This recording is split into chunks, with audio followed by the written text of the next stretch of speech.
your teaching. So, Maths Outdoors is the theme of this session, and we are going to be looking at the research-based recommendations. So there are two documents we'll be looking at.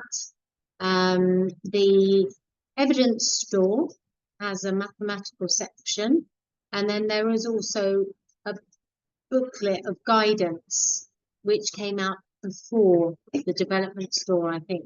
It's all based on the same research, and these are the recommendations that come out of the international research that has been done on early mathematical development.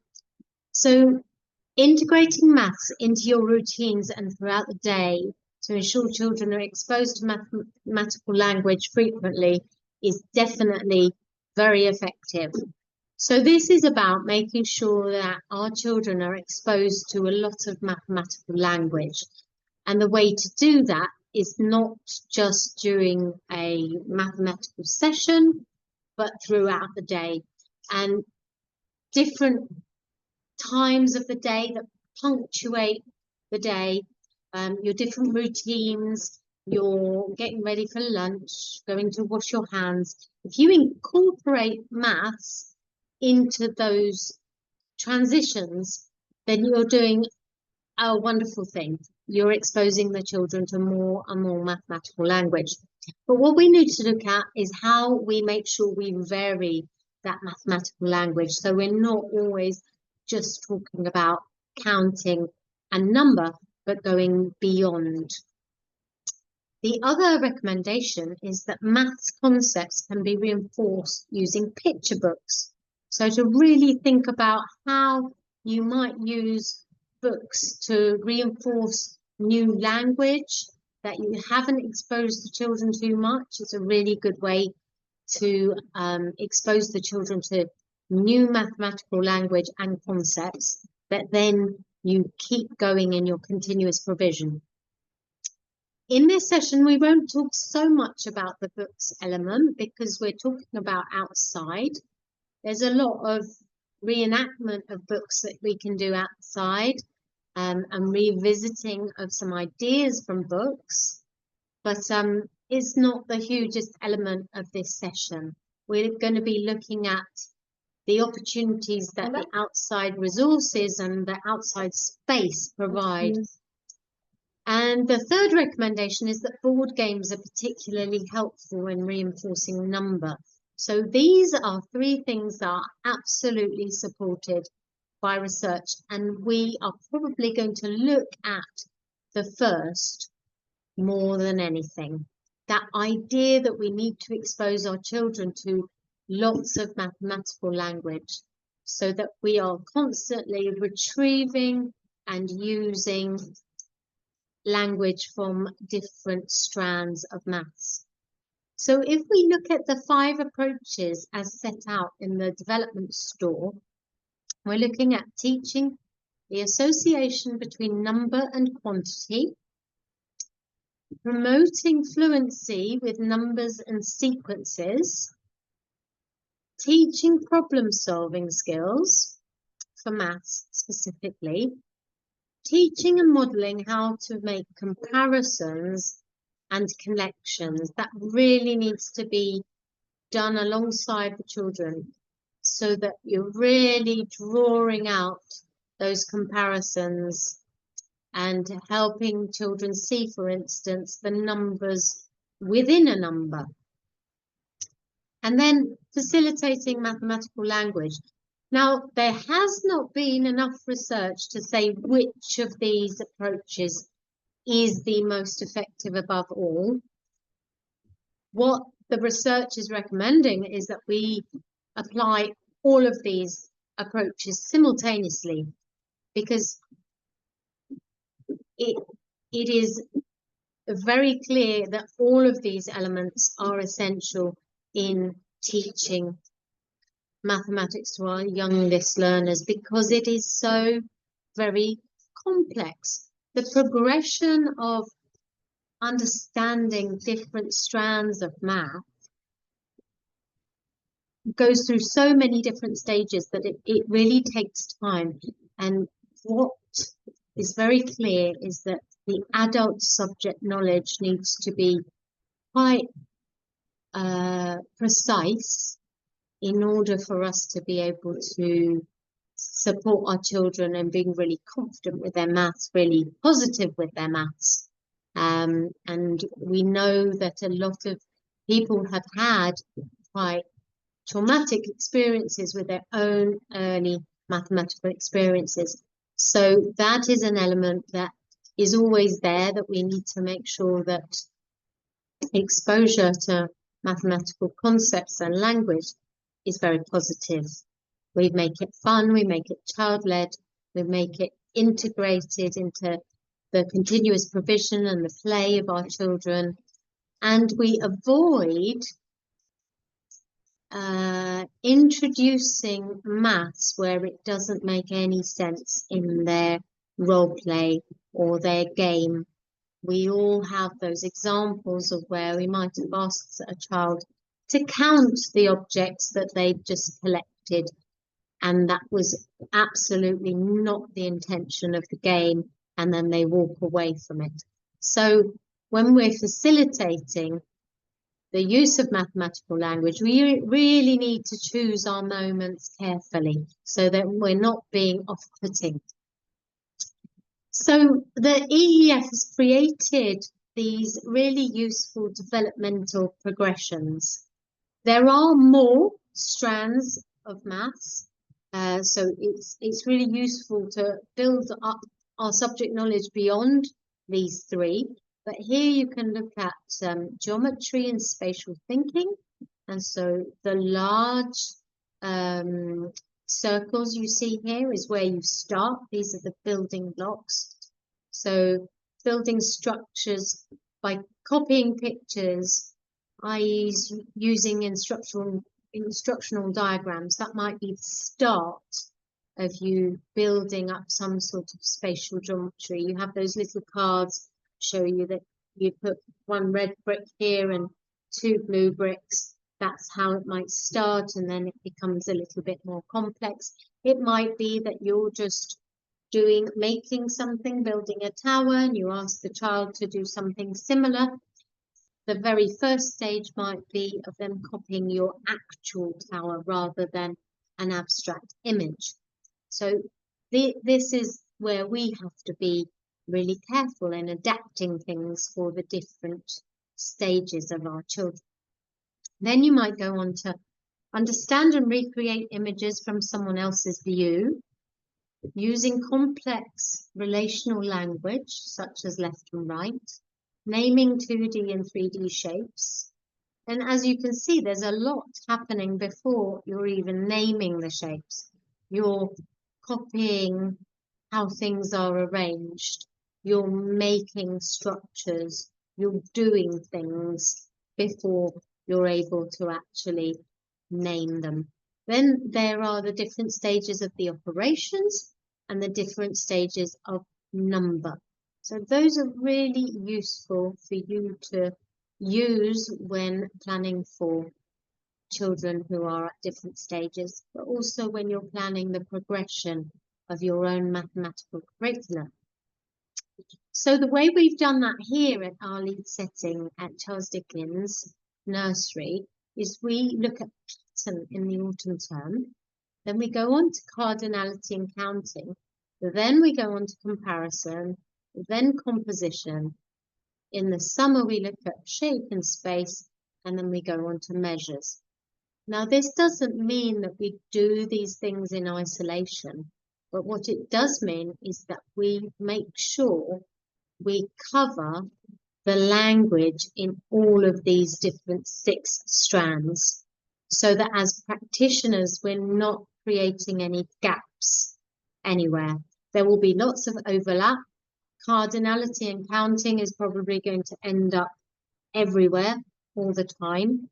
It dominates, I'd say, in the teaching of mathematics, but making sure that we have language planned for each of the 6 strands just makes sure that each of our practitioners are tuned into using specific language over the year and not creating any gaps there. So I thought we might look at those six strands and what these might look like in practice in the outdoor environment. So if you're making patterns, that's going to start with you making collections even, and categorizing objects. So here, the first stage might be that you collect all the leaves in one place, and in another place you collect all the seeds, and you might collect sticks in another place. That is you categorizing different elements that you find in your environment. Once you've categorized things, then you can move on to making a pattern. You might start with choosing 2 elements. And it's really important here that you're introducing the idea and the language of again and again, the repetition, and talking about how you have a repeated element. So which is the element that is repeated? So in this pattern, for instance, it's the leaf and the seed. So this is a leaf and seed pattern. And that precision of language is really important from the very first stages. And here's an example of the categorizing of the bean, for instance. So here you're categorizing the beans and putting them in a bowl, making your little collection. And then in the larger bowl, you are putting the pods. So you're making a distinction between the pods and the beans. So there you've gone through your step of categorization. Incidentally, with the 2-year-olds, we would mainly just be looking at categorization for this strand of pattern. It's when they move into the 3 to 4-year-old room that they will then be making those repeated patterns. So really important that you are doing this in a sequential way and being really careful about when you introduce things at different stages, so the children are building on their prior learning and their prior experiences.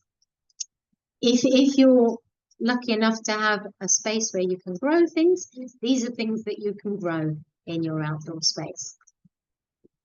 And if you've been lucky enough to get some sunflowers growing, this is an example of an amount that is not really countable. So also very interesting for children to be exposed to really large amounts. So if they're not able to count something, they can use those words of loads, many, a huge amount, and see that. They start losing count if they try to count how many sunflower seeds they have here. But also, they're starting to see that things in nature are arranged in patterns, and you can draw their attention to the patterns of the lines, to the pattern of them being smaller in the middle and getting bigger as they move out. And here is a very simple weaving activity where children are seeing things in 2s and can see that they go over and they go under. You can see the richness of language that you can be introducing as you do an activity like this one, where you have a circular frame, and then you have straight sticks going across and down, and all of those words are highly mathematical. Because we're focusing on the outside, I'm also thinking of examples where you might be growing things, such as peas, and how exciting and how motivating to be able to pick your own peas, open up the pod, and of course you're going to want to know how many there are inside that pod. we've got to be really motivational about why it is that we're needing to count. Or we want to know how many peas this pea produced. So let's see how many. Let's have a go at counting forwards. And remember, when we're chanting our number sequence, we may not actually be counting. Here you have countable objects that you can touch, that you can eat. As you eat them, you count one, or as you move them, you count one. So this is when we have to think really carefully about how we teach the technique of counting. Once your children know the sequence of number and they can chant those numbers, you can then move on to counting and having that one-to-one correspondence really clear. You can plot them, you can move them as you count. As long as there is a motion, or which could be a point or an actual movement, then you are reinforcing the count. I put this one in because we know how important it is to become familiar with the numerals as well. So we're doing these things alongside each other, but it's really important we don't have an overfocus just on the numerals and forget about what those numerals count and stand for. So here we had a mat that had these inserted, a foam mat, and the mat got lost at some point, but the numerals remained, and it was really quite exciting for the children to discover when they were wet, they stuck onto the board. So this was quite motivating because they were discovering this sticking. And whilst they're doing something that's motivating, you're drawing attention to what each of the numerals stands for. And they're not necessarily in order. So you may be reinforcing what they are out of order.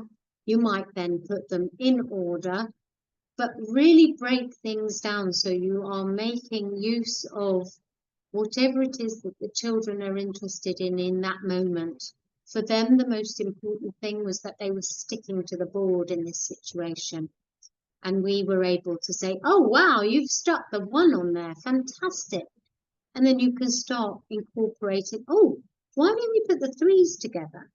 And then you can start making your collections of different numerals and draw attention to their value and their name in that situation. Here we have a lovely example of a child was absolutely fascinated in organizing things. She was always organizing things, and here she's organized the buckets along the number line that she created. And I think when you're working outside, think about how you can do things on a really large scale. It's difficult to recreate this in the indoor environment, but it really has a place in the outdoor environment. So here she's placed all of the mats in order. So she's made her number line, and then she's been able to count her buckets by placing them along the number line. So this is organizational. So she's combining the numerals and the objects, but it's done for cardinality purposes, to be able to order them correctly and know the full quantity. So when you get to the final number, that is our amount. This, in contrast, is a number line which has representations of each of the numerals. So here the child is reinforcing what each of the numerals stands for. And yes, this was encouraged by an adult. So this is quite a motivating challenge for the children, where we have the huge Numicon here, and they're really quite tactile and easy to arrange the numbers in different ways. And it really lends itself to the children being able to subitize which is seeing the amounts without actually needing to count them. So in here, there's a lot going on. There could be some subitizing going on where you mention, oh, can you see how many there are there? And they can tell you there are 2, but you know that child doesn't yet know what the numeral 2 is. So they're not relying on the number necessarily, but they're able to see that there are 2 in the pink Numicon. So there is a lot of space for ongoing assessment. When you have such activities like this, you can get different children to engage with it in different ways, and you can work out whether they are recognizing the numerals, whether they can tell you what the amounts are, and whether they can understand that you only put one object in each of the spaces because those spaces represent 1. So lots and lots to be looking at there. I love making large number lines that are representational of the number, and it is a really fun thing for children to make their individual ones. And you can make these with natural objects that you find, and then you can draw the numerals in sand, or you could represent them on paper and then put your objects next to those numerals. You could make hanging versions. There's so much you can be doing with them. Now, if we look at the strand of comparison, this is really about making comparisons between different collections. And you may also recognize when things are equal. So you might say here that I have one stump and I also have one stick. And then on another stump, you might also have a plum. Or you might make separate collections of stumps and a separate collection of your sticks and a separate collection of your plums. And there's lots of opportunity there to talk about the comparison between one amount and the other. How can we make them equal in amounts? Because we need to make sure that the fairies have got the same amount of sticks each, or we're setting up a shop and we need to put things in groups of 5 because it looks better that way. The more reasons you give for organizing things, for comparing things, the more you bring the maths to life, and the more children start noticing that maths really is everywhere. And the need to organize things numerically is also there, especially when we're in slightly larger groups and they start knowing, oh, our nursery has 30 people in it, or we have 15 people, or my group has 8 people in it. And when we sit down for lunch, we always need 8 cups because we have 8 children sitting there. The need for maths is quite important for us to introduce all the time. And I know a lot of this happens quite naturally. So another thing that you could be doing in the outdoors is growing things like potatoes. And then when you get to harvest the potato, how motivating to compare the different sizes of the potatoes, to arrange them in the different sizes. So there you get to organize your harvest. You might want to make comparisons between the different things that you've harvested. You may have been able to get 10 potatoes and only 9 peas, or runner beans, or 1 very big pumpkin, but it still is only 1, even though it's really, really big. We have more potatoes than we do pumpkins. You might be making collections. So here again, we've got a situation where the children have collected seeds in the autumn. They've got different types of seeds, and then they're going to put 10 in each of the pots so that we can put those into packets and we can then sell them on. And there's a very clear reason there, why you have to arrange them in this way. And yes, as I was talking earlier, when you do your counting, if you hear the plop, that's when you say your number. And it's very easy to do when you put them into a pot or a container of some sort.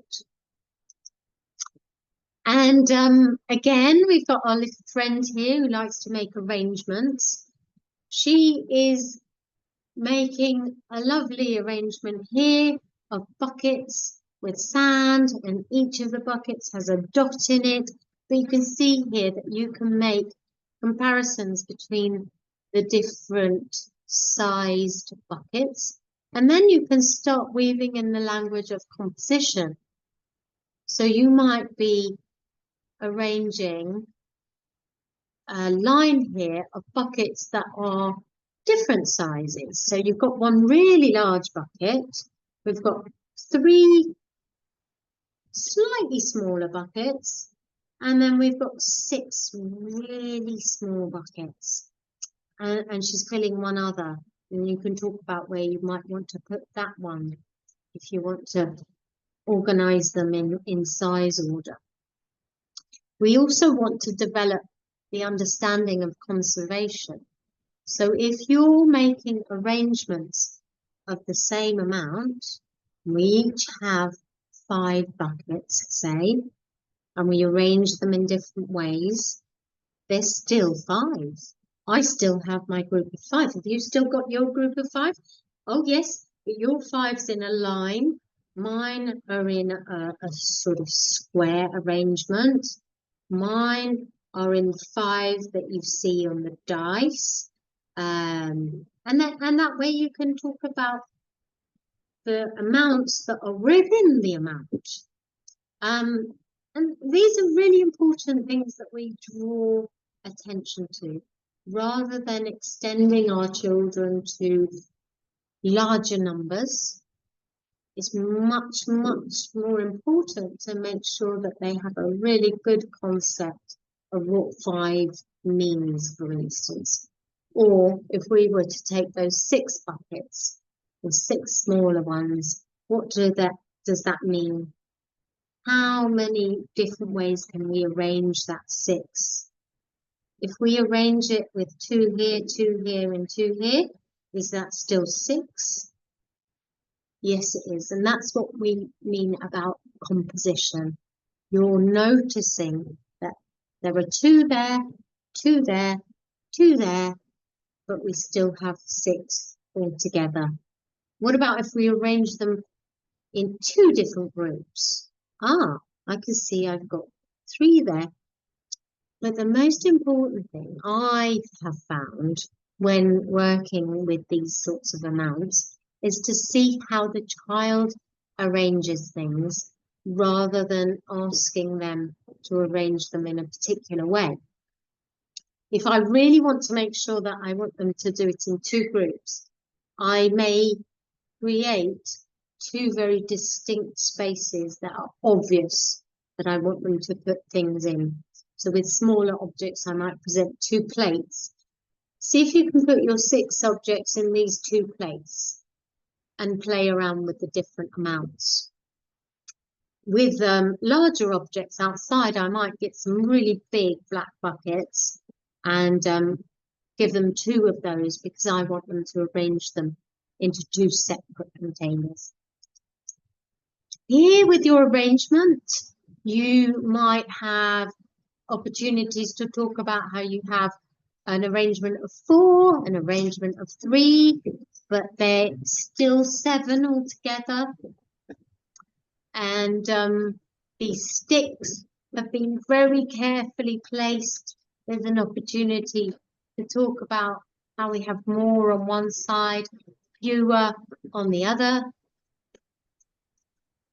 And then if you have a role play situation, like a shop, for instance, you might want to be reinforcing that idea of equivalency. So you might have little strips of paper that are your £1, and each of the objects in here are worth £1.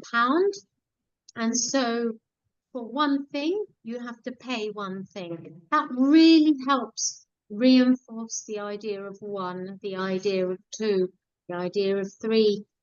Where if we introduce something too complex within the shopping, then it's probably not going to be understood, and we can use real money, but it's going to be less beneficial for our children understanding the stages of number acquisition.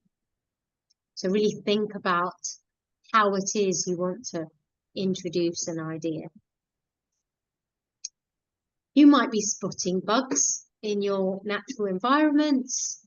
You might want to be involved in the National Nature Park and letting them know how many bugs are spotted on your site. You might do this within a small square space. You might be counting how many ants you have, how many woodlice, how many worms you found, how many slugs, and talk about the precision needed in the count, because this is needed for scientific research. And then you might be looking at space and shape in the outdoor environment. Again, think about looking at it on a really large scale.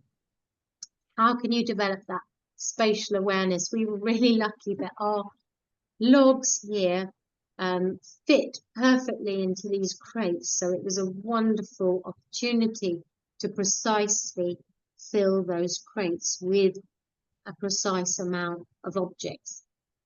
The amount wasn't as important as the need for those to fit within a space. So there you're going to be using that vocabulary around the shape that you're filling. We're filling an oblong here. You might use the terminology rectangle in your space, but it's important to know what is going to be used next. A rectangle just refers to the fact that you've got 4 right angles. A square is also a rectangle, for instance. So that precision of language is quite nice to be introducing early on. So if you decide to use the word oblong, it's easier to distinguish it from the square, and you can emphasize the fact that that shape has 2 long sides and it has the word long in the word. So again, that's a decision around supporting the children not developing misconceptions. That's spatial language that you can be using outside when you're on your equipment, talking about going along, stepping over, moving up, going down, stepping under, sliding through. We've got lots of books, yes, that reinforce that. We know that research is telling us books help with that sort of language. Going on a bear hunt springs to mind, where you're always going through things. You can't go over it, you can't go under it. You can recreate that in the outdoors, and the children can experience it in their whole bodies.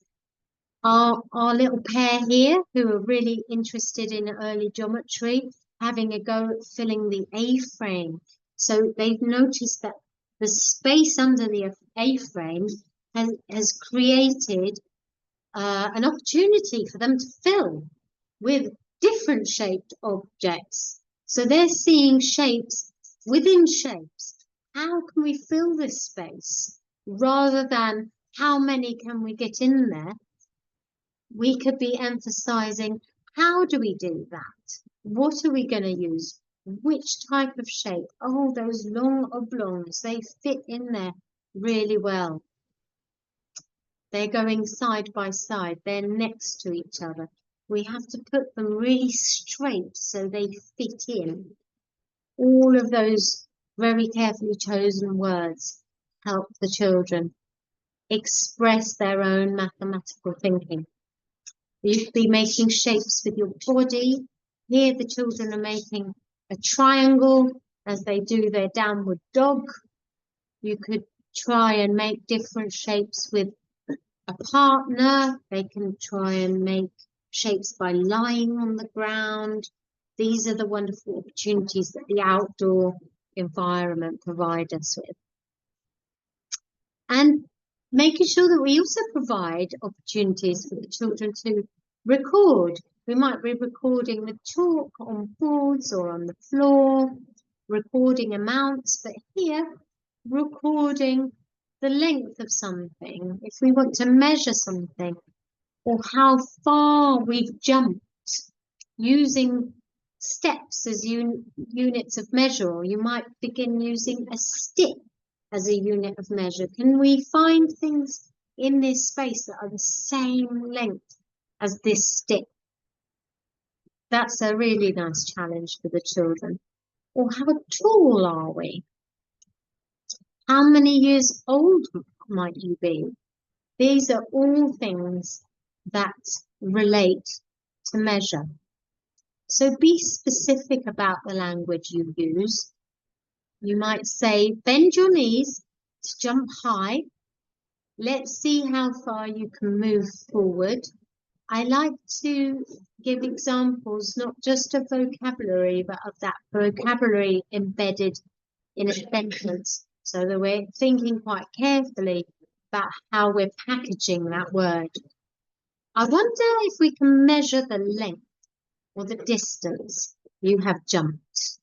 So really emphasizing the length or the height and distinguishing between those things. The length is going to be on a flat surface. The height is going to be in a vertical situation.